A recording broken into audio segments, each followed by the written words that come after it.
KBS 한민족 방송을 사랑해 주시는 동포 여러분, 안녕하셨습니까? 보고 싶은 얼굴, 그리운 목소리, 이소연입니다. 중국 내에서 유일한 조선족 자치주인 연변 조선족 자치주가 올해로 성립 70주년을 맞습니다. 연변 조선족 자치주는 중국 내에서 유일한 조선족 자치주인데요. 조선족 동포들은 중국 내에서 비록 소수민족이긴 하지만은 연변 조선족 자치주를 주축으로 해서 동북 삼성에 전부 이렇게 모여서 살고 계시죠. 우리 고유의 문화를 지키면서 정말 열심히들 생활하십니다. 지난 70년 동안 모든 면에서 비약적인 발전도 이루셨습니다. 다음 달 3일이 70주년이 되는 날인데요. 연변 조선족 자치주 성립 70주년을 진심으로 축하드립니다.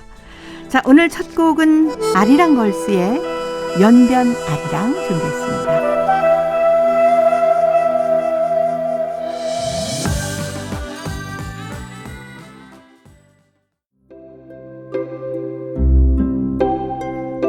동포 여러분의 편지 사연으로 함께하는 시간입니다. 행복우체통, 화요일의 행복우체통, 홍익대학교 글로벌 경영학과 전춘화 교수님과 함께하는 날이죠. 어서 오세요. 안녕하세요. 올해로 연변 조선족 자치주 70주년입니다. 교수님께 대표로 축하드립니다. 감사합니다. 저희들 같이 네. 축하할 일이죠. 예. 근데 어떤 분들은 연변은 뭐고 연길은 어디냐라고 헷갈리시는 분들이 있으시더라고요. 잠시 좀 연변 조선족 자치주 간단하게 설명을 좀 부탁드릴까요?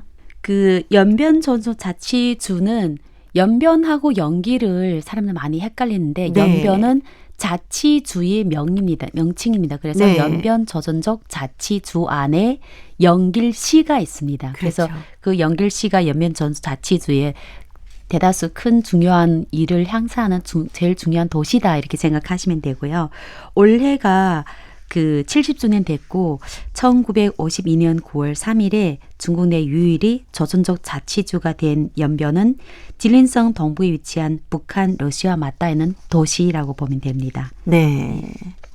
뭐 연길, 뭐 도문, 훈춘, 용정 뭐 이렇게 쭉 큰 그 도시들이 있지 않습니까? 네, 맞아요. 면적도 한 42,700제곱킬로미터 되고 중국 내 소수민족 다수 거주 지역 행정 단위로 연변 전족 자치주 산하에 이렇게 여러 연길시를 포함한 네. 다양한 도시와 현이 있습니다. 그래서 조선족 소수민족이 자치 관할 권이 있는 지역이라고 보면 됩니다. 네.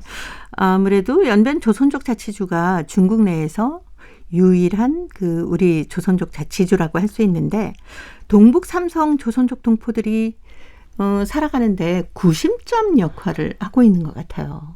그럴 수밖에 네. 없는 게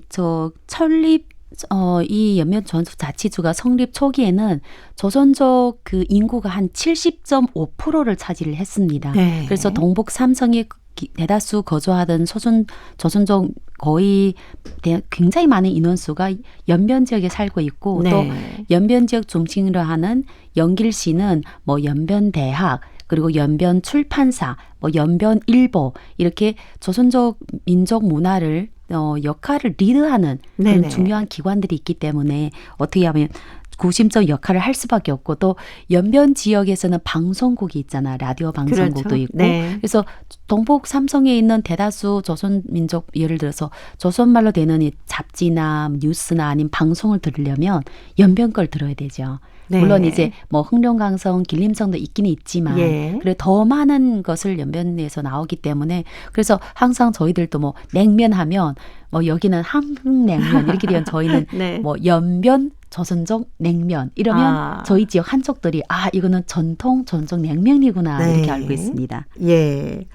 연변에서도 아마 성립 70주년 맞으면서 다양한 행사를 많이 열 것 같은데 어떤 것들이 있을까요?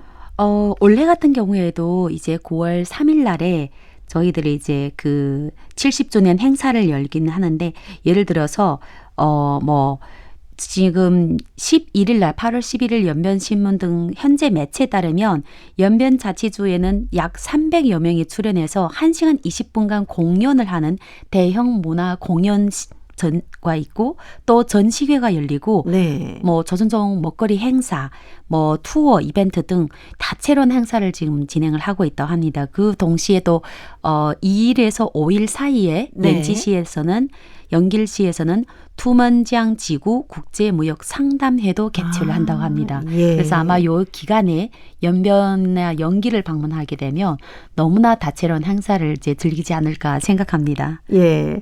한국에 계시는 많은 동포 여러분들께서도 아마 조선족 자치주 70주년 행사 많이 마련하실 것 같아요. 네, 그렇죠. 왜냐하면 코로나 시기 때문에 저희들 이제 연변을 갈 수가 없잖아요. 네. 그래서 여기에서도 동포들이 굉장히 많이 나와 있기 때문에 아마 이제 조만간 9월 3일 앞뒤로 굉장히 많은 자체적인 행사가 이루어질 겁니다. 예를 들어서 뭐 동포단체 어르신들은 뭐 동포 대잔치를 하거나 네. 아니면 이전에는 여의도에서도 굉장히 뭐 큰 행사도 하고 또 구로 쪽이나 영등포 쪽에도 그렇죠. 나름대로 행사를 다양한 단체에서 행사를 진행할 겁니다. 네. 지난 70년을 아마 쭉 돌아보시면 그 연변 조선족 자치주의 어떤 발전한 모습뿐만 아니라 그 경제적으로도 이렇게 달라졌구나 하는 모습들이 많으실 것 같아요. 한중 수교 1992년도 네. 이후에 물론 그 전에도 이제 한국으로 이렇게 나오거나 일본 가거나 다른 나라 가는 경우도 있는데 한중 수교 이후에 굉장히 많은 교포분들이 조선족 분들이 한국으로 나오게 됩니다. 네. 그래서 나와서 그때 당시는 환율 차이가 있고 급여 차이도 있으니까 여기에서 열심히 일을 해서 중국에 있는 가족분들한테 보내서 네. 연변이 집중적으로 굉장히 많이 발전하고 그 다음에 이제 길림성이나 흥룡광산 분들이 그걸 보고 또 따라하면서 네. 이렇게 해서 중국 내에서 소수민족 중에서 아마 조선족 굉장히 잘 상대적으로 네. 그래도 부를 많이 창출하지 않았을까 한국에 굉장히 감사한 마음을 가지고 있습니다. 네. 아무래도 이렇게 경제적으로 급성장하는 데는 한중 수교가 큰 역할을 한 거 아닐까요? 그렇죠. 한중 수교 전에는 물론 오는 분들도 있는데 네. 기업인이거나 아니면 홍콩으로 다른 지역으로 뭐 여행을 왔는데 일반 사람들이 접근할 수 있는 거 아니에요. 근데 한중 수교 다음에 굉장히 많은 그 일들이 양국 간에 벌어지면서 좋은 계기로 나오게 됐죠. 저희 전에는 아마 70대 분들은 약간 와서 불법 뭐 체류 이런 것도 네네. 있었지만 처음엔 그랬었죠. 네, 나중에는 네. 합법적인 비자가 발행되면서 많은 동포분들이 특별히 이제 젊은 동포분들이 뭐 기업에 출근하거나 회사에 들어오거나 네, 그렇기 공부도 때문에 하러 오기도 하고요. 유학도 오고 네. 그래서 굉장히 많이 활발히 돼서 올해도 이제 한중수교 30주년이라서 네. 많은 행사를 하면서 이제 회고와 전망 얘기를 나눕니다. 네. 30주년 한중수교 그리고 조선족 자치주 70년 이렇게 얘기를 하다 보니까 동포 여러분이 훨씬 더 가깝게 느껴지는 것 같아서요. 맞습니다. 저희도 네. 이제 8월 이제 금방 지났는데 26일 날에 저희가 이제 한중 수교 30주년으로 경제 관련 네. 다 같이 포럼을 진행했고 그 전에는 뭐 문화 관련 다 같이 포럼 하면서 느낀 건데 정말 많은 교류를 했더라고요. 네. 동포 여러분께서도 아마 한 걸음 더 가까워진 고국을 느끼실 수 있을 겁니다. 자, 이제 행보우체통 열어보겠습니다. 오늘 첫 번째 사연이 대한민국 서울시 관악구의 손홍범 씨가 보내오셨습니다. 풋 옥수수에 깃든 엄마 이야기라는 글인데요. 제가 먼저 소개해드리겠습니다. 8월은 옥수수가 살찌는 계절이다. 해마다 이때면 어머님에 대한 그리움이 곱절 더해진다. 사무친 그리움은 들판에 넘쳐나는 푸르른 옥수수 숲을처럼 내 가슴 미어지게 차 넘친다. 1952년 8월 말 어머님은 시냇물 건너 멀리 떨어진 채소밭으로 가서 푸른 옥수수를 커다란 광줄이 한가득 뜯어서 머리에 이고 간신히 집으로 돌아왔단다. 그해 첫 옥수수를 가마에 가득 안치고 불을 떼다가 나를 낳으셨다고 한다. 먹거리도 변변치 못하던 그 시절 임신해서 줄곧 쉼 없이 일만 하시다가 해산날까지 휴식을 못했으니 그 고생 무슨 말로 형언할까. 그래서인지 나도 태어날 때부터 신체가 특별히 허약해서 걸어야 할 나이가 되어도 걷지 못했단다. 이런 자식을 두고 엄마는 얼마나 마음이 아팠을까. 그저 밥을 한 숟가락이라도 더 먹이려고 애쓸 뿐이었다. 뜰하게 심은 채소가 자라면 제일 먼저 익은 토마토는 나에게 주고 오이도 자라기 바쁘게 먼저 뜯은 건 내 몫이었다. 내가 숟가락을 들기 시작하니 밥숟가락에 배추김치를 찢어서 얹어주면서 잘 먹는다며 칭찬해 주던 그 즐겁던 일은 지금도 기억에 생생하다. 또 해마다 옥수수철을 기다려 풋 옥수수를 구워서 손수 알을 뽑아 입에 넣어주던 일. 그리고 풋 옥수수를 갈아서 열콩을 넣고 찐 떡을 입에 넣어주시던 어머니의 사랑을 생각하면 콧마루가 찡해진다. 그 보살핌에 기적적으로 끝내 9살 나던 해 걷기 시작해서 겨우 소학교에 입학할 수가 있었다. 어머님의 사랑은 옥수수와 갈라놓을 수가 없다. 내가 태어난 후부터는 내 생일날이면 한 해도 빠짐없이 수십 년 어김없이 첫 옥수수를 뜯어다가 가마에 앉혔다. 그때마다 내 생일날에 나를 기쁘게 해주시려는 엄마의 그 정성과 사랑을 깊이 깊이 느끼곤 했다.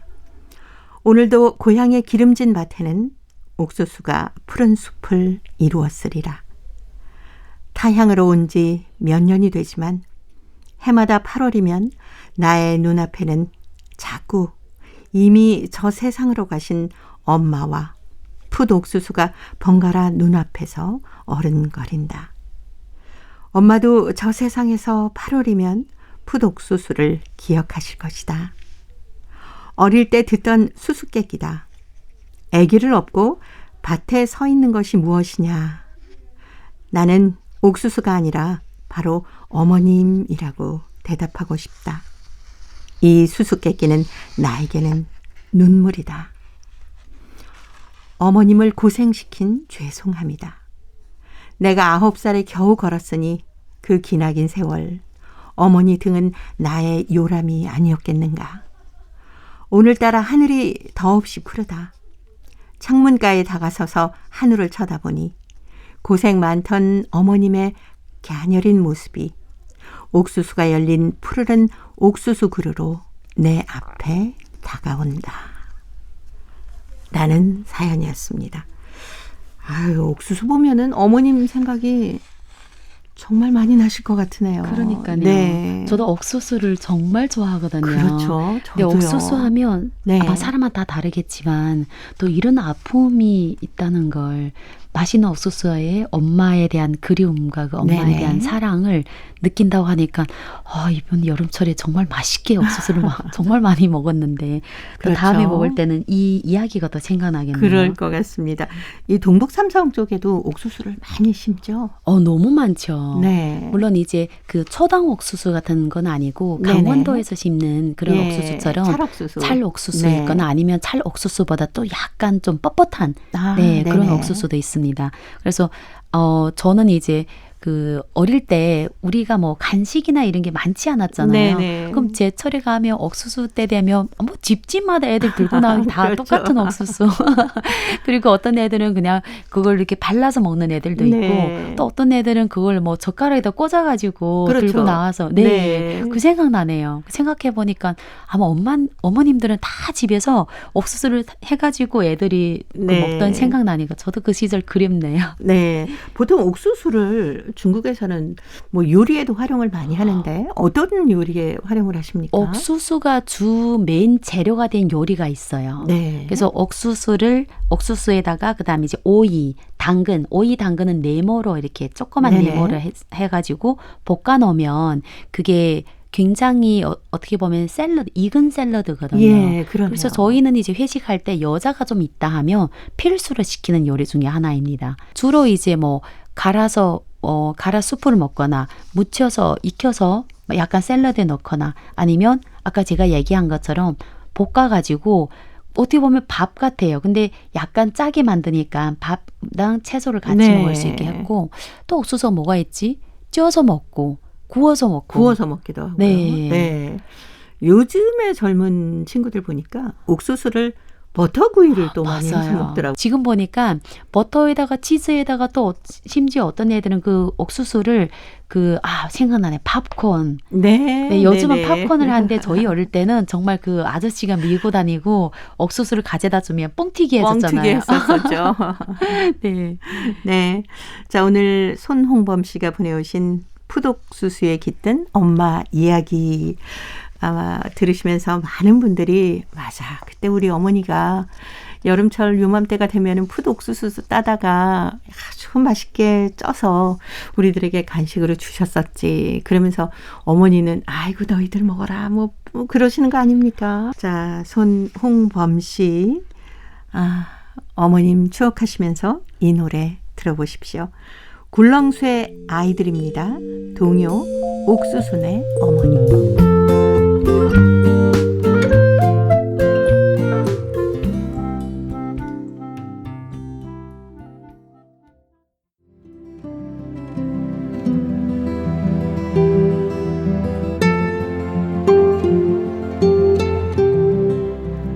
동포 여러분의 따뜻한 사연으로 아름다운 추억을 만들어 드립니다.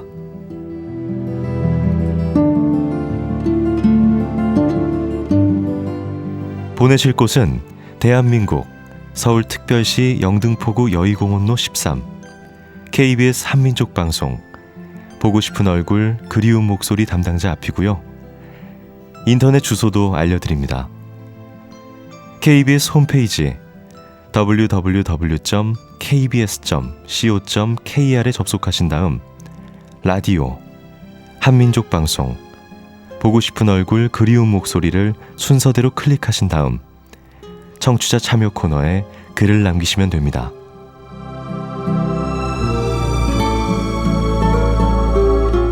정다운 이야기와 아름다운 음악이 있는 보고 싶은 얼굴 그리운 목소리, 동포 여러분과 늘 함께하겠습니다.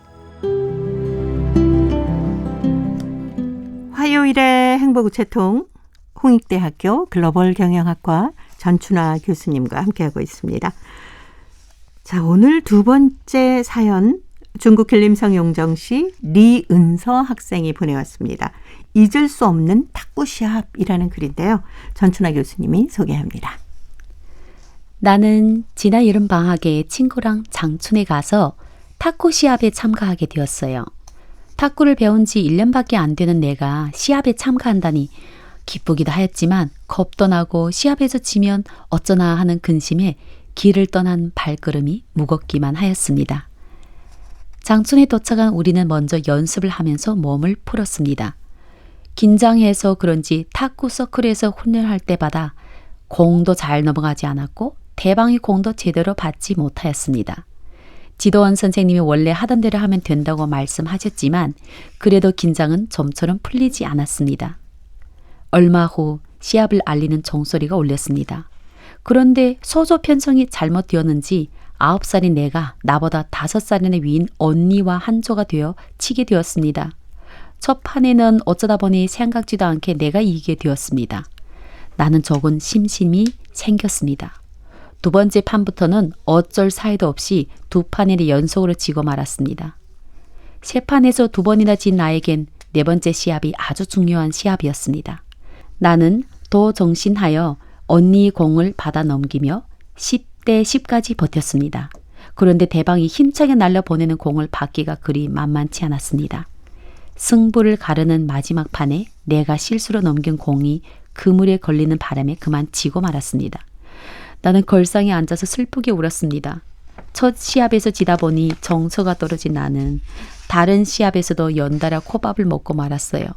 결승전에는 나와 쳤던 언니가 오르게 되었는데 옆에서 구경하는 내가 다 흥분되었어요. 나와 칠 때는 몰랐는데 결승전이라서 그런지 엄청 잘 쳤어요. 언니는 받기 어렵게 날아오는 공들을 모두 받아내며 연속 대방을 몰아붙이더니 결국 우승을 하게 되었어요. 내가 부럽게 바라보는 것을 본 지도원 선생님은 너는 이제 겨우 1년밖에 안 쳤는데 저 언니하고 쳐서 한 판이라도 이겼으니까 그게 얼마나 대단한 건 줄 아니? 하며 저로 위로해 주었어요. 비록 이번 시합에는 등수에는 못 올랐지만 기술이 좋은 선수들과 기르며 배웠다는 것만으로 매우 기쁩니다.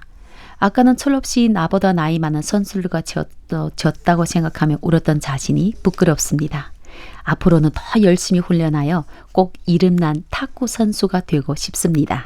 네. 리은서 학생이 여름방학 맞으면서 탁구 시합에 참가하게 된 얘기를 쭉 써오셨습니다. 학교 대표로 뽑혀나갔다고 하면 잘 치는 거 아닌가요? 실력 좋은데요? 나이도 어린데 네. 1년밖에 안 하는 친구들 보통 시합에 내보내지는 않거든요. 그렇죠. 그냥 이것만 봐도 이미 자기 네. 또래보다는 그 학교에서는 이미 인정받은 선수급 친구죠. 네네. 하긴 시합에 나가면 그것도 1년밖에 안 배우고 시합에 나가면 시합에 나가는 날부터 얼마나 가슴이 두근두근 하겠습니까? 그렇죠. 이게 첫 시합이기도 네. 하고 또 예. 자기 또래랑 치면 치던 네네. 친구들과 치면 상관없는데 한 번도 못 만나는 그것도 5살이나 많은 그러니까요. 언니랑 치면 벌써 겁이 났죠. 네, 아마 긴장이 돼서 평소에 연습했던 실력보다 사실 잘못 나오기 쉽거든요. 맞습니다. 저희들 사실 네. 그냥 학교에서 중간고사 시험만 본다 이래도 막 그 전날부터 떨리고 그러잖아요. 근데 이게 운동 시합은 정말 그 시기에 짧은 시간 내에 잘못만 해도 금방 질 네. 수 있으니까 네. 어린 나이 아이한테는 어떻게 보면 어려운 일이죠. 근데 정말 읽으면서 대견스럽다 하는 생각이 듭니다. 그러니까요.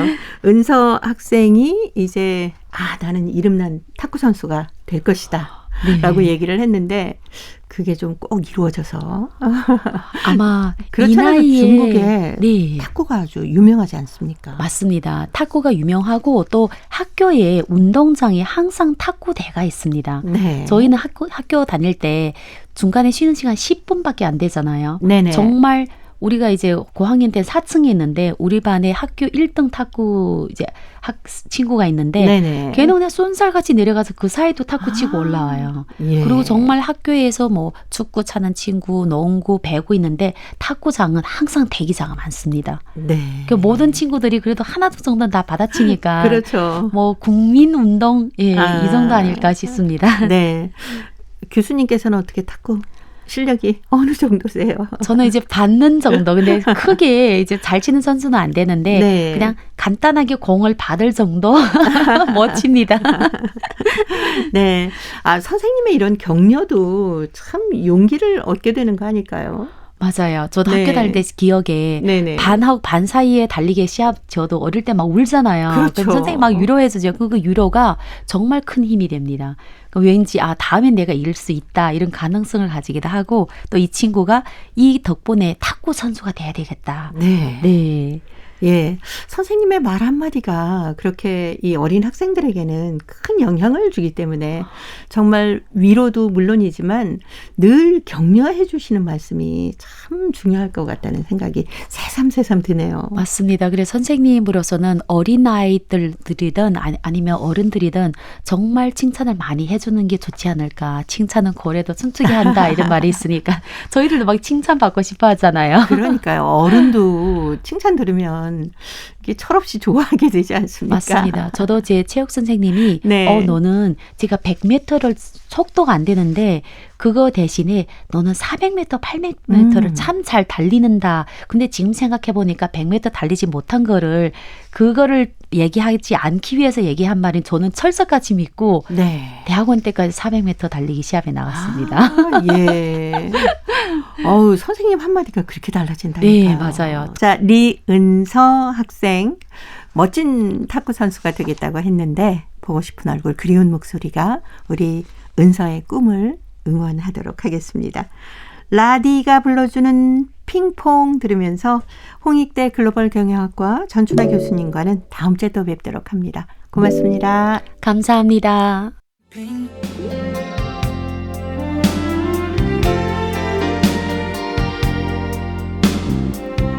KBS 한민족 방송은 7천만 온결어의 꿈을 담습니다. 지구촌 곳곳으로 뻗어나간 한민족의 중심 채널 KBS 한민족 방송은 더 나은 미래를 위한 초석이 되고자 합니다. 여기는 대한민국 서울에서 보내드리는 KBS 한민족 방송입니다. KBS 한민족 방송 보고 싶은 얼굴 그리운 목소리 함께하고 계십니다. 자, 이제 동포 통신원들과 전화를 연결해서 여러분 계신 곳에 새로운 소식을 전해드립니다. 통신원 리포트인데요. 오늘은 중앙아시아 카자흐스탄 그리고 러시아 사할린 지역의 소식 준비했습니다. 먼저 카자흐스탄의 김상욱 통신원 만나보겠습니다. 김상욱 통신원 안녕하셨습니까? 예, 안녕하세요. 네, 반갑습니다. 카자흐스탄에서 한국 문화의 날 행사가 아주 성대하게 개최됐다고 하는데 많은 분들이 참석하셨겠네요. 네, 중앙아시아 카자흐스탄 한인사회 전통문화 개성을 위한 한국 문화의 날 행사가 13일, 그러니까 3년 만에 야외 무대에서 화려하게 펼쳐졌습니다. 카자흐스탄 최대의 고려인 단체인 알마티 고려민족중앙회가 광복절을 앞두고 주최한 이날 행사에는요, 1,000여 명의 고려인 동포들이 찾아 우리 고려극장과 또 고려인 문화단체들이 함께 꾸민 전통무용, 그리고 민요, 가요, K-팝 공연까지 등등을 이제 관람을 했습니다. 네. 고려극장의 북춤을 시작으로 막이 오는 이날 공연에서는요, 비단길 합창단, 그리고 비둘기 무용단, 고향 합창단, 남성 등 고려인 문화단체들이 무대에 올라 그동안에 갈고 닦은 기량을 선보여서 동포들의 뜨거운 박수와 또 환호를 받았습니다.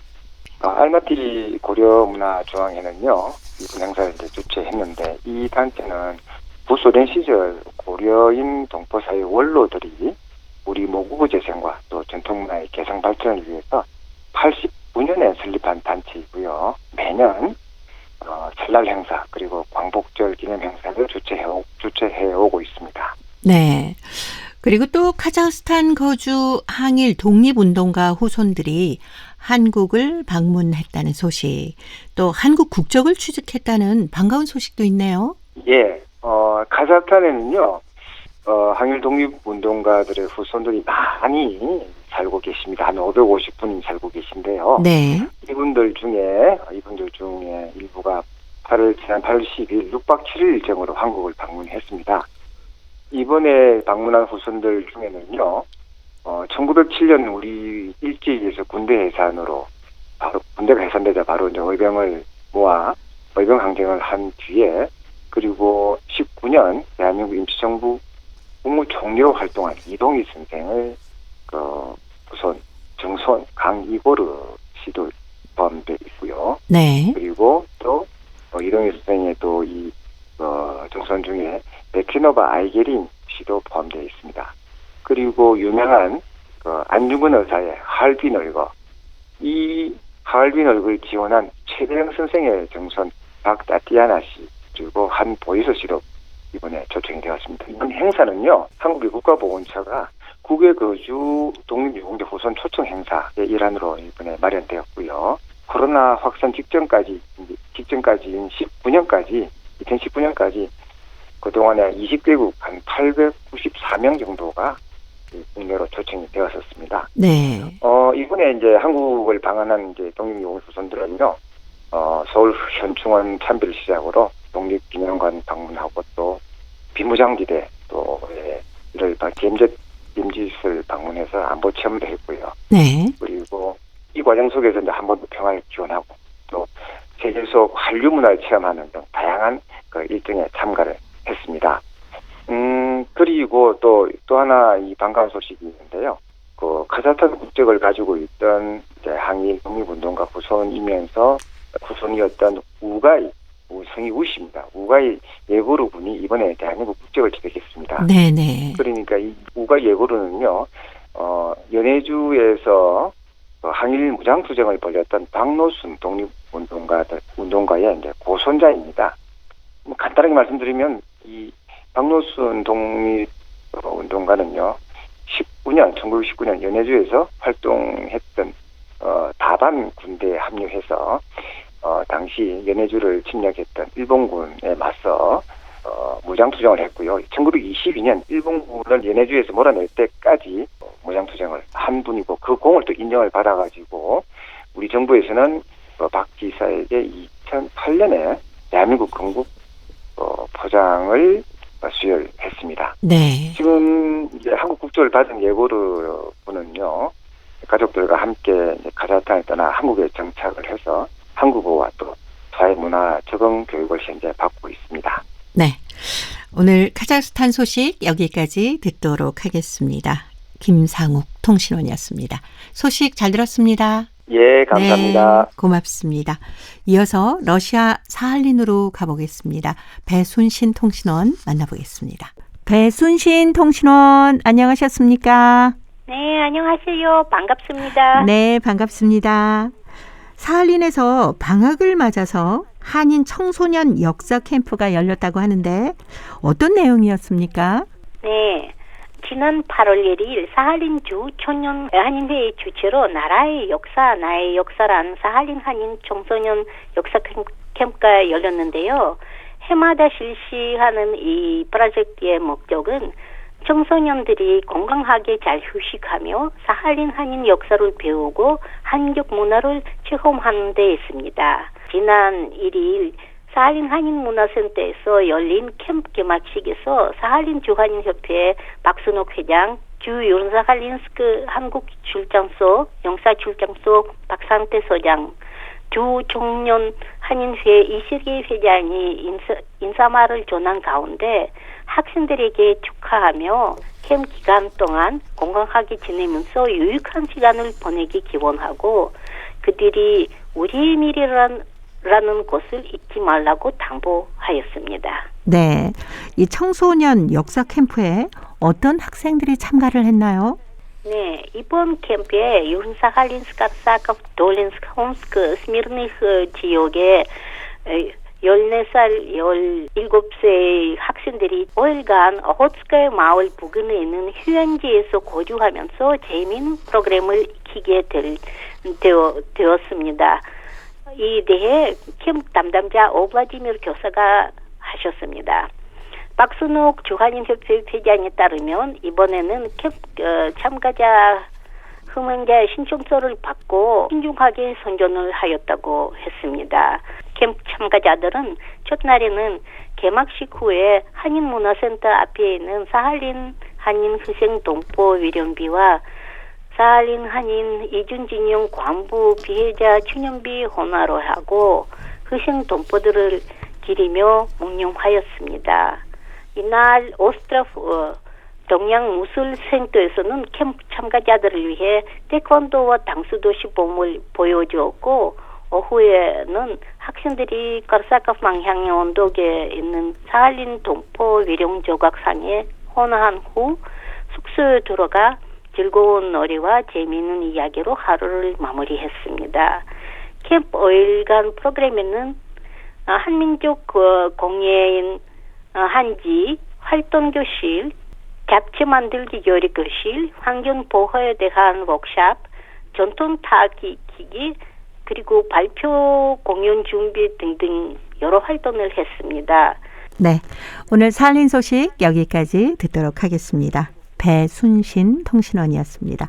소식 잘 들었습니다. 네, 감사합니다. 네, 고맙습니다. 사할린에서 방학을 맞아서 한인 청소년 역사 캠프가 열렸다는 소식입니다. 아, 정말 그들은 우리들의 미래 아니겠습니까? 14살에서 17살의 학생들이 참가했고요. 5일 동안 오호츠코의 마을 부근에 있는 휴양지에서 열렸다고 하네요. 프로그램이 주로 보니까 한민족 공예인 한지 활동 교실도 있었고요. 또 잡채 만들기 요리 교실, 환경 보호에 따른 워크샵, 전통 타기 익히기 등 아주 즐거운 일도 많았습니다. 그리고 태권도와 당수도 시범도 볼 수 있었고 쿠로사코프의 망향의 언덕에 있는 사할린 동포 위령비에 헌화도 하는 시간 가졌다고 합니다. 특히 사할린 국립대 학생들과 함께하는 즐거운 자리였다고 하는데 이런 행사들이 좀 방학을 맞으면서 자주 있었으면 하는 바람입니다. 자, 이제 퀴즈를 통해서 대한민국의 역사와 문화까지 배울 수 있는 퀴즈 한마당 보내드립니다. 동포 여러분과 퀴즈로 하나 되는 시간. 퀴즈 한마당. 자, 이것이 왔습니다. 우와, 이것이다. 그렇게 좋아? 네, 전 엄마가 쪄준 이것이 세상에서 제일로 맛있어요. 아유, 입맛이 이렇게 시골스러워서야 원. 다른 애기들은 아이스크림이다 햄버거를 좋아하는데 넌 어떻게 된 게 엄마 입맛하고 똑같아? 몰라요. 난 이게 맛있어요. 이거 내가 직접 딴 거잖아요. 그렇지. 네가 물 주고 길러서 직접 딴 거지? 진짜로 이거 내가 직접 기른 이건 맞지? 그럼 여기 텃밭에서 네가 주워서 수확한 걸 엄마가 솥에다가 찐 거잖아. 내가 기른 첫 이것이네. 그렇지. 많이 먹어. 뜨거. 아이고 뜨거우니까 식은 다음에 천천히 먹어야지. 입천장 되면 어쩌려고. 얼른 먹고 싶단 말이에요. 이것은 하모니카를 불면서 먹어야 맛있단 말이에요. 하모니카? 뜨거울 때 이렇게 호호 부는 게 꼭 하모니카 부는 것 같잖아요. 그러네. 그래서 이것으로 하모니카를 분다 그러는구나. 엄마도 저랑 같이 하모니카 부실래요? 어우, 좋지. 우리 같이 하모니카 불어볼까? 네. 후후. 아들이 텃밭에서 직접 기른 이것을 수확해서 엄마가 쪄서 같이 먹는데 그래서 더 맛있겠죠? 그럼요. 이것은 벼과에 속하는 한해살이 식물인데요. 벼, 밀과 함께 세계 3대 작물로 꼽힙니다. 이것은 볼리비아를 중심으로 한 남아메리카 북부의 안데스 산맥의 저지대나 멕시코가 원산지인 것으로 추정되는데요. 중국에서 우리나라로 전해졌다고 합니다. 이것의 이름도 중국 음의 위수수에서 유래해 한자의 우리식 발음인 이것이 됐는데요. 지방에 따라서 이것을 옥시기, 옥숫구, 옥쉬 등으로 불리고 있고요. 강냉이, 강냉이, 강냄이라고 부르는 것도 있습니다. 이것은 그야말로 버릴 게 하나도 없는데요. 찌거나 삶아 먹어도 맛있지만 죽으로 끓여서도 먹을 수 있습니다. 암술인 이것의 수염은 차로 마시기도 하고 또 저절로 녹는 의료용 실도 되고 양말이나 수세미를 짜는 실도 됩니다. 이것의 속대는 충치를 예방하고 잇몸 건강에 도움을 주기도 합니다. 뿐만 아니라 이것을 가공해 자동차 연료를 만들기도 하는데 이것을 바이오 연료라고 합니다. 자, 여기서 문제 나갑니다. 이것은 벼, 밀과 함께 세계 3대 작물 중 하나인데요. 여름철 대표적인 간식인 이것은 톡톡 터지는 알갱이가 씹는 맛을 주는데요.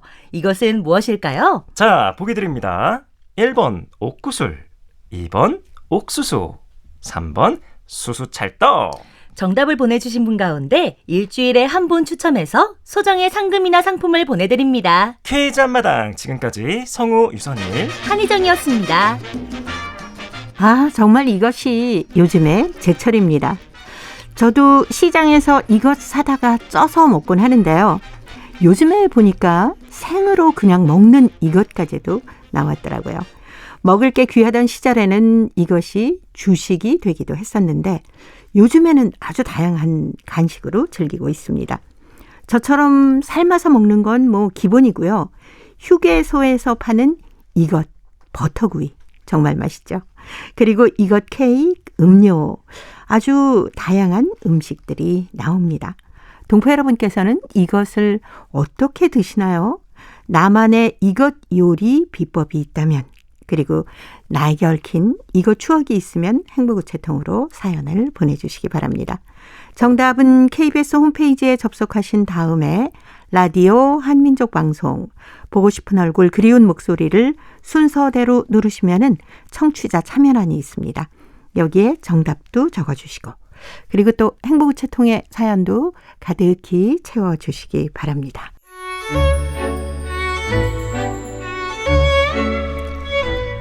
고려인들의 역사를 재조명하고 그들의 삶의 애환을 살펴보는 시간, 고려인 이야기. 사단법인 고려인 마을 역사유물전시관의 김병학 관장님 전화로 만나 뵙도록 하겠습니다. 관장님 안녕하셨습니까? 네, 안녕하십니까. 지난 시간에는 저희가 이 제소 고려인의 노래를 찾아서 1, 2권을 펴내시게 된 얘기 들으면서 함께 그 체록도 하시고 연구를 하신 한야코브 선생님 이야기까지 들었습니다. 이 한야코브 작곡가가 어떤 분인지 좀 소개부터 먼저 좀 해주세요. 이분은 정말 천재적인 음악가인데 천재적인 음악가라고 말하기도 사실은 정말 부족할 정도로 정말 많은 공헌도 하시고 음악에 뛰어나신 분이었습니다. 네. 이분의 공헌이라면 첫째로는 중앙아시아의 재즈 음악을 개척하신 분입니다. 네. 당시에 한야코브 작곡가가 이 대학을 막 졸업하고 이 활동하던 그 1960년대 초반은 소련 사회에서 재즈 음악을 금지했던 시기입니다. 네. 재즈 음악은 자본주의, 미국에서 나온 자본주의적 대표 음악이다 해가지고 이 음악을 이렇게 누군가 하게 되면은 당시는 이제 스탈린의 탄압 시기는 지났기 때문에 감옥에 집어넣지는 않았지만은 네. 이 음악 세계에서 퇴출당했죠. 말 그대로 직장에서도 쫓겨나고 또 음악하는 사람들 세계에서 받아주지도 않고 사실상 어찌 보면 그 뭐 사형선고나 다름없죠. 네. 그런 속에서도 한야코브 작곡가는 이 노래의 그 재즈 음악의 그 독특한 이 매력을 느껴서 네. 재즈 음악이야말로 대중들의 심금을 울려줄 수 있는 새로운 음악이다 해서 그 당시에 같은 몇몇 동료들하고 의기투합해서 저항을 해가면서 그쪽에서 금기시했지만은 어느 모임에서 그냥 이 재즈 음악을 그냥 시도를 한 거예요. 네. 그러면은 그쪽에서 제지당하고 경고를 받고 이렇게 해도 그러면서 자꾸 시도를 해가지고 결국에는 네. 그것을 승인을 받아서 나중에 재즈 음악을 널리 확산시켰던 그래서 중앙아시아와 지금은 옛 소련 지역 러시아에서 펴낸 재즈 백과사전을 살펴봐도 네. 그곳에 한야코브라는 이름이 나오고 중앙아시아 재즈 음악의 개척자로 이렇게 등재가 되어 있습니다. 그래서 이분은 사실 우리나라에는 잘 알려지지 않았지만 굉장히 그쪽 음악사에서 중요한 위치를 차지하신 분이고 예. 또 하나는 고려인들의 모국어 음악이 사라지기 전에 수집해야 된다. 네. 그래서 녹음기를 들고 이 녹취를 해가지고 이렇게 작업을 해서 그랬기 때문에 고려인들이 모국어로 부르는 이 가요들이 지금 우리가 남아있어서 악보로 남아있어서 이것을 재현할 수 있고 네. 고려인들의 음악사를 살펴볼 수 있는 그런 아주 큰 일을 하셨던 그런 분이라고 우리가 말씀을 드릴 수 있겠습니다. 네. 이 재즈의 개척자다라고 말씀을 해주셨는데 한야코브 선생님이 작곡한 곡으로는 또 어떤 게 있나요? 그게 너무 많아서 제가 어떻게 말씀드리기 네. 어려운데요. 그중에 유명한 노래들. 네. 노래라기보다는 이분이 네. 1980년대 고려극장에서 최초로 록 오페라 그러니까 록 오페라라는 게 그 당시에 이 클래식 정통 오페라는 있어도 락 오페라라는 건 없었거든요. 그렇죠. 최초로 락 오페라 음향을 만들어 가지고 그 극장에서 공연을 했고 뮤지컬도 사실은 거기서 최초로 했을 겁니다. 네. 뮤지컬도 만들고 또 여러 그 발라드 음악이나 고려인 강제주 60주년의 즈음에서 이 발레 음악으로 이런 만든 음악들 또 그 외에도 제목을 붙인 굉장히 그걸 뭐라고 말씀드려죠? 무대 음악 총악보라는 게 있습니다. 네. 페이지가 한 60페이지에서 80페이지 되는 그런 그 다양한 무대 음악도 많이 작곡하시고 그 외에 이제 그 간단한 노래들도 많이 작곡하셨죠. 예. 어떤 현대적인 감각을 가진 뛰어난 작곡가, 천재성이 인정받는 그런 분이셨네요. 그분은 제가 이제 잘 모르지만은 제가 판단하기에는 네. 음악에 그런 이야기 있지 않습니까? 절대 음감을 받고 예. 태어난 사람, 노력해서 된 사람 이야기 있지 않습니까? 예. 노력해서 되는 사람은 열심히 잘하면은 그저 그렇게 활동할 수 있는데 절대 음감을 가진 사람들은 그야말로 천재적으로 그 음을 구분할 줄 아는데 네. 그분이 제가 보기에 그런 분 같았어요. 그 어떤 음악을 들으면은 바로 그 음악의 어떤 성질이나 예. 모든 분야에 대해서 그분은 판단이 서시더라고요. 그래서 이분은 그랬기 때문에 이분은 클래식 음악에도 정통했고 민속 음악에도 정통했고 민족 음악에도 그랬고 이 재즈 음악이나 현대풍의 음악 이런 모든 분야의 정통을 하셨던 거죠. 예. 그 한야코브 작곡가가 고려극장에 아리랑 협주단에서 지휘자로 또 활동도 하셨다면서요. 네, 그렇습니다. 이분은 1968년에 그때 고려극장이 전문 악단과 전문 극단으로 분리가 됐는데 그 분리되던 해에 고려극장에 들어가서 처음에는 트럼본 전주자로 그리고 거기에서 이렇게 지휘자, 그분은 무대 지휘학과도 졸업하셨거든요. 네. 그래서 바로 지휘자 활동을 하시다가 얼마 안 가서 극장의 주임 지휘자로 한 20여 년을 극장의 아리랑 가무단을 이끌고 정말 극장의 아리랑 가무단을 널리 이렇게 부흥시켰던 분이죠. 네. 근데 김병옥 관장님이 노랫말을 쓴 고려 아리랑도 한야쿠부 선생이 작곡을 했다면서요. 예, 그렇습니다. 네. 이제 저하고는 2007년에 고려인 이 구전가요제 펴는 뒤로 같이 긴밀하게 이런 활동을 하고 있었는데 이분이 어느 날 이제 그 말씀을 하셨습니다. 해외에 사는 우리 한민족 동포들은 다 자기만의 아리랑이 있는데 네. 예를 들어 중국에 가면 중국 동포의 아리랑이 있어요. 미국에 가면 미국 우리 교포의 아리랑이 있고. 네네. 그런데 이 소련의 고려인들은 고려인만의 아리랑이 없다. 이 말씀을 한약구 선생님이 우연히 2014년에 들은 거예요. 그래가지고 이분이 굉장히 성격이 급하신데 저한테 바로 전화해서 바로 이 노래를 만들자. 네. 그래가지고 사실은 제가 좀 망설였죠. 네가 하려면 그래도 고려인을 대표하는 아리랑이면은 그래도 생각도 좀 많이 하고 여러 가지 구상을 해야 된다 했더니 그래서는 안 된다. 바로 써라. 그렇게 해가지고 급히 써서 만들었는데 고려 아리랑이라는 노래가 그래서 2014년 11월에 이렇게 나오게 됐습니다. 네네. 근데 안타깝게도 한야쿠부 선생께서 작년에 타계하셨다면서요. 정말 저도 그것이 너무나 그 가슴 아픈 이야기였는데 네. 작년 8월에 코로나19에 감염돼서 세상을 떠나셨습니다. 예. 사실은 작년 5월 20일에 우리 문화관 개관식 때 네. 그분이 그 해외에 이렇게 초청 대상자였거든요. 네네. 그런데 코로나 때문에 못 오시고 영상으로만 축하를 해주셨는데 네. 그래서 저도 한약거부 선생님과 3년을 서로 못 보고 전화통화만 네. 하다가 작년에 그분 참 작고하게 되셨죠. 정말 안타까운 소식입니다. 고국에 한번 와서 고려인 마을 역사유물 전시관도 돌아보셨더라면 얼마나 기뻐하셨을까요?